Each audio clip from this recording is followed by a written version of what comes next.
こんにちは、くぬぎげと申します。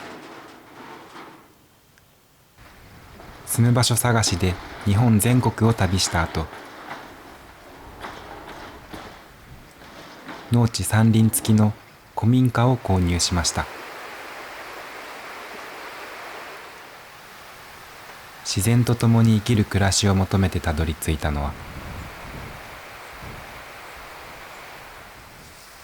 昔ながらの暮らしと文化が息づく東北のとある山里。冬場はマイナス20度に達する極寒の地でもある。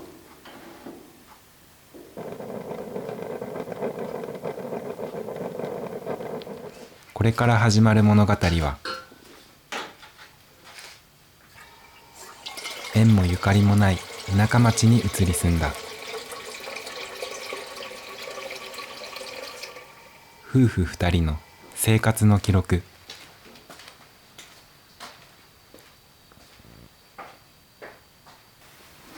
本日は舞台となる古民家のルームツアーをします。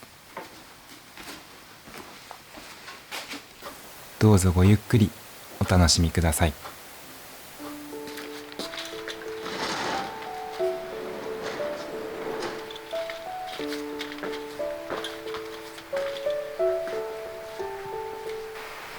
レトロな玄関ライトがお出迎えです。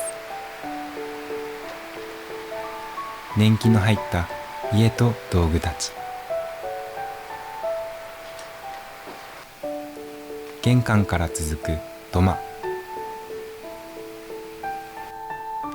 家の半分が土間になっています。仕事場と生活空間が一体となった築70年を超える昔ながらの農家住宅。ここが生活の中心となる板間です。現代風に言えばリビング、ダイニング、キッチン。柱や梁を生かした木組みと土壁の上に漆喰を塗った壁。裏山の木を切って建てたと伺っています。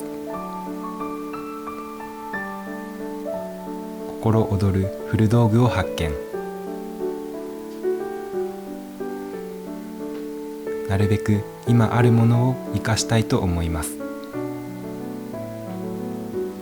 炭ごたつとして使われていたテーブル。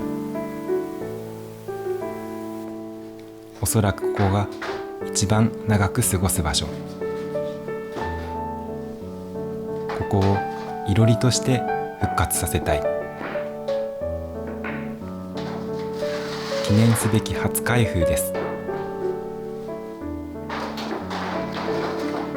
果たして使えるのでしょうか。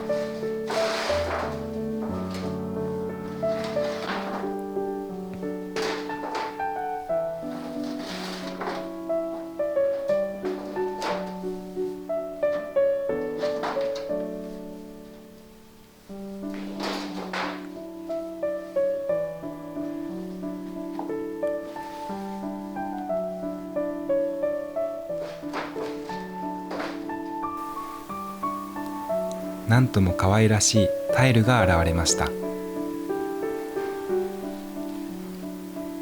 天井のベニヤを外せば煙出しができると思う。自在鍵もちゃんとあります。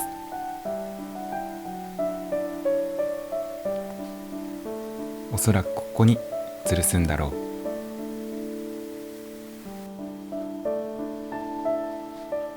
こんな感じかな。そうだね。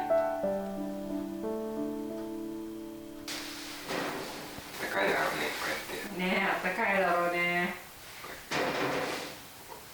料理していろり DIY もどうぞお楽しみに。ここはキッチンとして整備します。水が出ないので修理が必要です。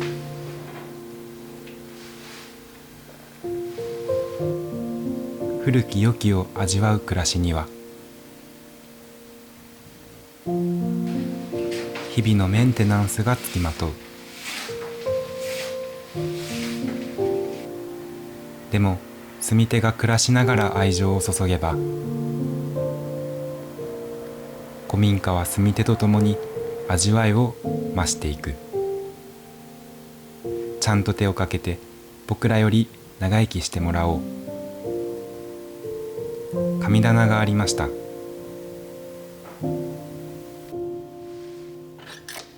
家の裏にはお稲荷さんがいらっしゃいます。続いてはお風呂。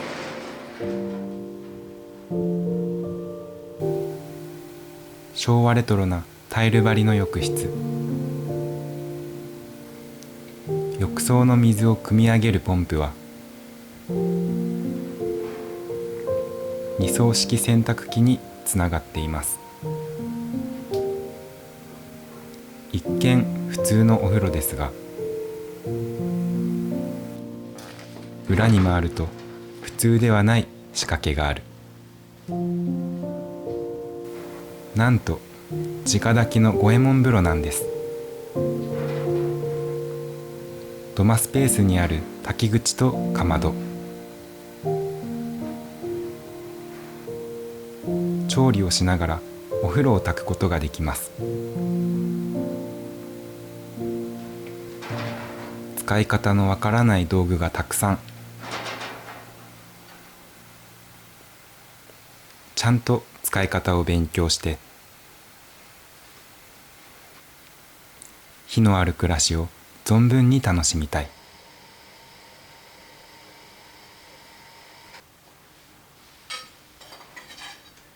お湯加減どうですか？いい感じ。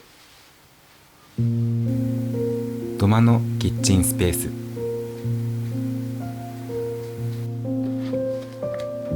シンクの隣に井戸があります。自家水道物件であること、それが僕らの家探しの条件でした。一応ガスも使えます。再び土間に戻って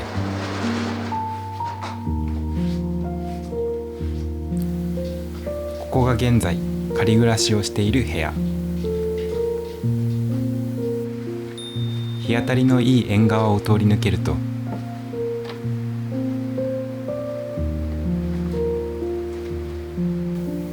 お隣も可愛らしい畳部屋。御座も使い放題です。次々と部屋が登場します。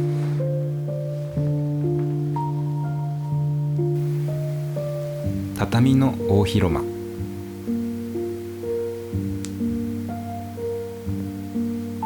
もちろん僕らだけでは持て余すので、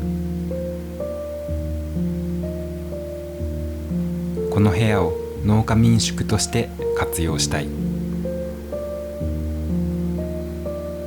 僕らは本が好きなので泊まれる本屋にするのもいい。家の周りには農地と山林が広がっています。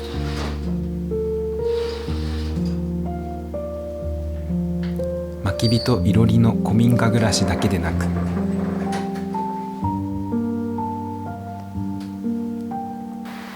自然の恵みを楽しむ生活を味わえる。早く誰かを招きたい。他にも小部屋があります。小部屋 A、 小部屋 B、 小部屋 C を通って玄関前に戻ります。家のもう半分は土間スペース。こは馬屋といって、かつて馬や牛をここで飼育していました。どう活用していくか悩みます。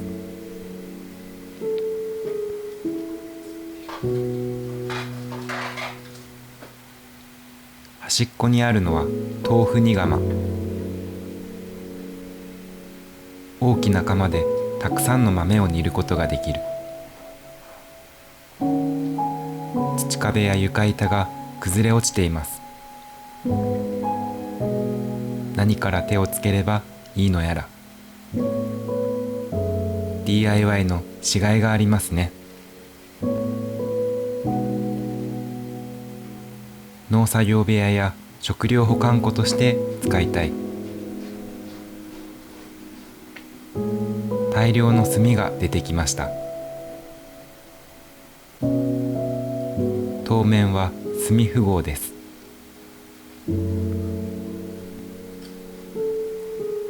ちなみにトイレは家の外にあります。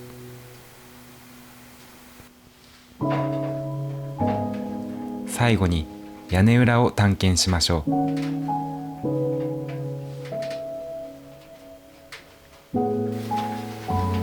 足元に気をつけて進みます。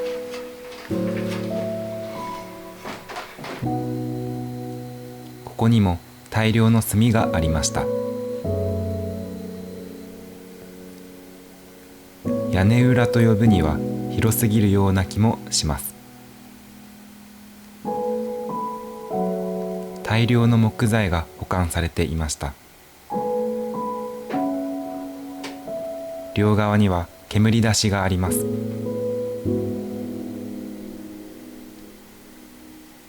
いろりやかまどの煙でいぶしていたのでしょうか。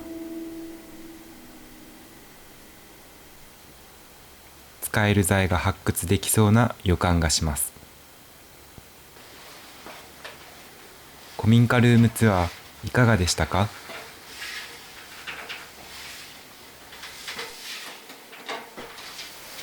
僕たちはここで暮らしていくことを決めました。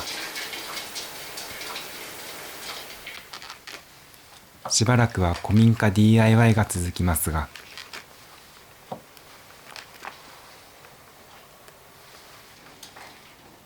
田んぼや畑、山の開拓など、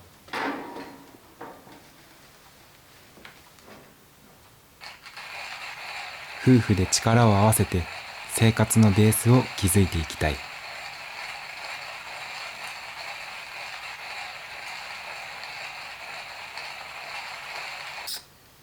暮らしのテーマは衣食住を豊かに楽しむこと。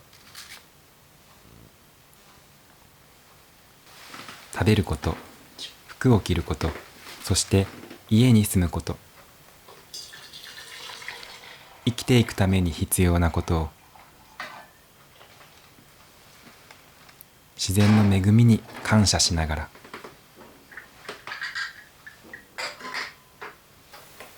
自分たちで一から手作りする。そんな自給的な暮らしを営みながら、誰かにその喜びをお裾分けできれば、それ以上の幸せはない。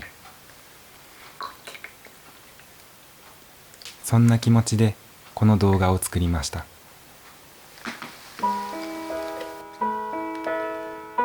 どんな未来が待っているのかわかりませんが、お疲れ様。もし楽しみに感じてくださる方がいらっしゃれば、嬉しい。チャンネル登録どうぞよろしくお願いします。次回は床下に潜入します。どうぞお楽しみに。